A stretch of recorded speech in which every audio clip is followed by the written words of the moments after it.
আসসালামু আলাইকুম। এটা হচ্ছে জাতীয় শহীদ মিনার। ২১-এর ভাষা আন্দোলনের শহীদদের স্মরণে এই জাতীয় শহীদ মিনার। ভিতরটা দেখাই। আমার এইটা একটু আসতে পারবেন?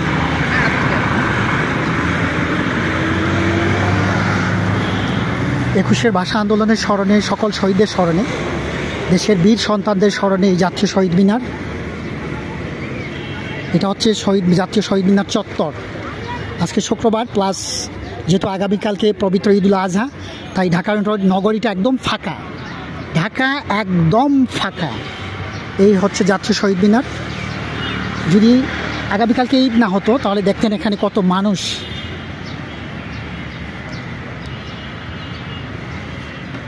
আগামীকালকে ঈদ না হলে দেখতেন এখানে কত মানুষ এসে ভরাট থাকে। ভাইজান কেমন আছেন? ভালো আছেন? জাতীয় শহীদ মিনার পুরা চত্বরটাই ফাঁকা,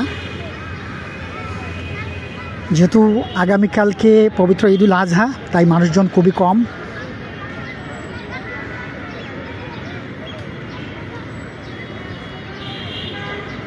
এটা হচ্ছে জাতীয় বিশ্ববিদ্যালয়, ঢাকা বিশ্ববিদ্যালয়ের এরিয়া। ওই পাশে হচ্ছে ঢাকা বিশ্ববিদ্যালয়ের, সামনে গেলেই কার্জন হল। এই পুরা এরিয়াটাই হচ্ছে ঢাকা বিশ্ববিদ্যালয়ের এরিয়া। ঢাকা বিশ্ববিদ্যালয়ের একটা কপাল ভালো, এখানে হচ্ছে জাতীয় শহীদ মিনার, পাশে রয়েছে জাতীয় মসজিদ এবং সুপ্রিম কোর্ট।